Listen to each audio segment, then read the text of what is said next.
This is taking like a real mental and emotional toll. The Trax is not for the faint of heart, bro. Welcome to everyone. That's good, from the top. We didn't even get to the second word.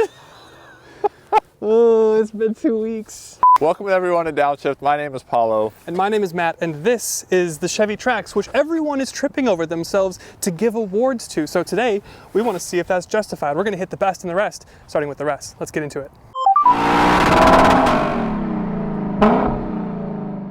The first thing that we're going to talk about is just a couple small nitpicks, and I understand that they're nitpicks and maybe they're relative to this segment, maybe not. Again, we're going to talk about how I compare this thing to maybe the class above it, but there's just a couple little things in the car that I don't love so much. Like, for example, this armrest. I mean, you can hear that. It is hard, and that's where I'm supposed to put my elbow. It's not going to be a fun time. And then there's things like your rear seats don't have the center armrest or the cup holders that come down from the middle seat. You also don't seem to have any drive modes, which seems kind of strange.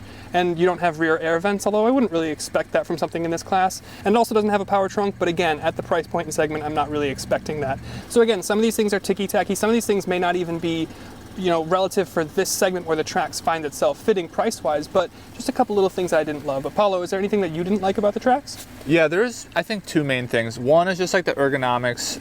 Matt kind of mentioned like this being like super hard plastic, and it's not really level with this. I wish this was a little bit more higher. Forward. The start-stop to me is kind of in a weird spot. Like the steering wheel sometimes get in the way. So it's obscured from your vision. Yeah, you have to like look around. Exactly, obscured from your vision. The volume knob. I mean, granted, I know you can just use the buttons right there, but like for the side passenger, or if you're just quickly trying to do it with your hands, kind of in a weird spot. And then lastly, like I know it is such a good bargain buy, but I just wish you either had auto-dimming rear view mirror or side view mirrors. You don't have either. So again, small things, but now that we've covered the bases, let's move on. And then there's the driving experience. Now look, I'm not expecting this segment of car to be exciting, like at all. But this thing does lose 18 horsepower from last generation. It also loses a cylinder from last generation. Now to be fair, the 3-cylinder that you get here does have kind of an interesting sound. It's got a unique kind of character to it, but it has gained all that size for this year. It's not a bad thing to drive by any means, but it's not exactly fun, interesting, or inspiring. Your cabin refinement, it's fine for the segment, but there will be some noise. There isn't a CVT transmission here. You get a 6-speed, which is actually kind of nice, but don't try to rush it, or even with this RS trim, think that it's going to be incredibly sporty. It does take its time to shift through the gears, but if you want something a little bit more aggressive, a little bit more spirited behind the wheel, maybe look at the Mazda CX-30. But as far as behind the wheel, the experience here is perfectly fine. Just be sure to check your expectations before you drive.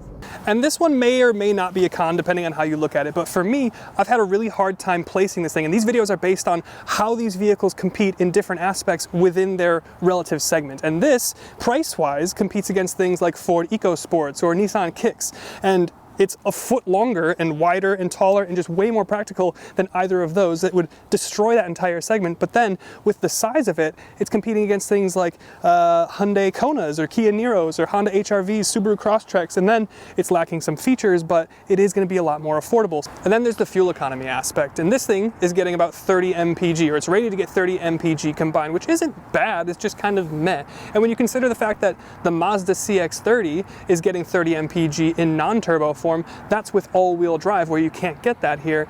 It just starts to be a little uninspiring, and I think that's because you only get one engine choice, and what is that? That is a 1.2-liter 3-cylinder, 137 horsepower, which is actually 18 horsepower down from last generation, and 162 pound-feet of torque. So it's not exactly inspiring, and it's not exactly super efficient either, so just kind of meh.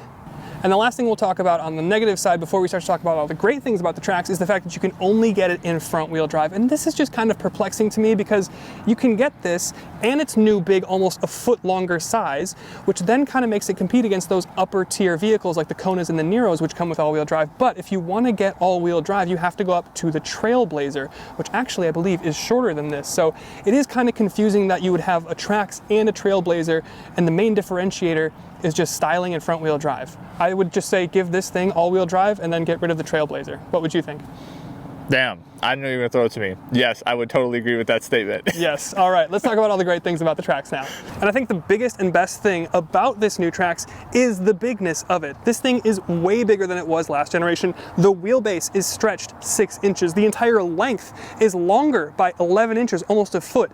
It's also 2 inches wider than it was last year, and it's 4 inches shorter or less tall than it was last year. And that just makes it, again, kind of OP for the segment, or overpowered for the segment, for those of you that don't understand internet terms. But it is just very big and very practical for anything that it competes against, which is why we start referencing things like the Kona, the Nero, and the Crosstrek. Yeah, I think it's really cool that it kind of floats between two segments. Like, in one hand, it's bigger than anything else in the smaller segment, and then on the other hand, it's cheaper than everything else in the bigger segment. So that's kind of nice. It's kind of a win as long as you can get over some of those scratchy armrests. And I think we both really like the way that this thing looks, especially against something like a Kicks or an EcoSport. The styling here is very aggressive. It's in your face. You have your simple LED running light with your separate projector. You've got kind of the Vader chrome up front here. RS trims are going to get that blacked out bow tie up front. I believe the Active is as well. We've got the 2 RS with the specific mesh grille. And then around the side, your wheels can be either 17 on the low end, or I believe 18 or even 19s on this RS here. You do have some wheel cladding, some black accenting for your roof rails, your wing mirrors, and it overall is just kind of nice. The only thing that I would change is the fact that this isn't the nitro yellow metallic, which we had on the Colorado ZR2, and that is an excellent color, so I would get that. And then the only other place that I'm going to ding it is the fact that you don't get LED taillights, which is a bit of a bummer. But what do you think about the look? I think it looks the business, especially for $25,000. The business? The business. The business. All right, good. Absolutely the business. And I know we talked earlier about some of the things that this is missing and maybe some little demerits here and there, but there is a host of features that you get here, and a lot of them are really, really nice. For one, your dash materials are okay, but your accents are way better and introduce a little bit of personality. You've got red stitching here on your RSs. On your Active trim, it'll be yellow. You get a heated seat here, 3 levels, and you get a heated steering wheel. It's not standard on LS or LT trims, but you can get it as an option. You do get power seats, but only on an Active trim. And the materials, like I said, are kind of mid. The synthetic leather is kind of sticky feeling on my jeans, but overall the comfort's not bad. The sunroof is part of a package for just under $1,000, and weirdly, they also give you a wireless charger. And then in terms of technology, you can get an 8-inch digital instrument cluster, that's standard. It doesn't even kind of fill up the bezel though, and it's not exactly customizable, but I still give it points. You do get an 8-inch infotainment screen as standard, but here we have the upgraded 11-inch screen for the higher trims. It's canted slightly towards the driver. There's a slight lag to the interface, but you still get things like Apple CarPlay and Android Auto as wireless. And in terms of safety, you have some decent passive safety suite stuff here, and it does have an adaptive cruise option. You can see there's plenty of stuff in here to keep you happy on long distances or in short commutes. Why would I say that? Why the f did you just say that? So you can see there's plenty of features here to keep you happy as you drive along. I don't ever want to do a Trax video again. This is taking like a real mental and emotional toll. The Trax is not for the faint of heart, bro. Another one of the best things about the Trax is the price. Now this thing starts at $21,500, which is an incredible amount of car that you're getting for the money here. It's actually gone down in price from last generation. I've never heard of a car doing that, but all the way spec'd out here with the 2RS trim and the Active trim, you're still coming in at $25,000 or just under $25,000. And that again is a lot of car. We've been talking about how this is competing in a segment above it even. And with things like the Hyundai Kona that we were in a couple weeks ago, that would be maybe the upmarket or up segment competitor to this. And that was about $34,000. So about $10,000 more than what you're paying here in this Trax. So there's a lot of value here. And then we'll talk about the trunk specifically. If you care about percentages, it's 12% bigger than it was last year, but more specifically, it's about 25.6 cubic feet with the rear seats up. You can't drop them from the back, a little annoying, but when you do drop them, you'll have about 54 cubic feet of space, and that is just nice and big and practical. You've got a little cubby on the side here, and you have a temporary little donut here underneath. I like that they have the privacy screen as well. That's nice as well. Yes. Then finally, the last thing we'll talk about before we go for a drive is the rear seat. Now I'm 6'1" for reference, sitting behind myself. Look at this. I have an incredible amount of knee room here. I even have headroom. I'm not gonna hit my nub, and you guys know that I hate to hit my nub. So the rear seats here are actually 3 inches longer in terms of legroom than last year. That's made possible, again, by stretching the car. You don't have vents back here, but you do have USB-A, USB-C, a little cubby here, and then we did talk about the fact that you don't have a little middle area for your cup holders, but overall, an incredibly nice and comfortable place to sit, even for 6-footers. I think you could maybe fit a water bottle here. Kind of has a indent there for it. Sure. And before we go for a drive, there's just a couple odds and ends that we need to cover first. Like specifically in your gauge cluster, you have a time delta showing you how far behind you are the car in front of you. And the cup holders are also really thoughtful. You have a place for a mug with a handle, and you have a thoughtful little place for your cell phone in the middle here. And you see this hang up button on your steering wheel? This also acts as mute for your radio. And most cars have a mirror here, but this one is missing the light that you would usually get with it. And with that, let's grab Paulo and go for a drive. Brake boost. I think that's wheel spin. We did get a little wheel spin, that's funny. Wow. I was not expecting that. All right. Hold on. Oh no, oh. You're just gonna bail on 60. Yeah. It would have taken too long anyway. Exactly, it would have taken another 20 minutes. We don't have that much time. We don't have that much time on a YouTube video. Okay, so Chevy Trax. Yeah. You spent most of the week with this thing, so why don't you start with your pros and cons? Yeah, so I'm gonna be honest, I didn't really know much about it going into this week.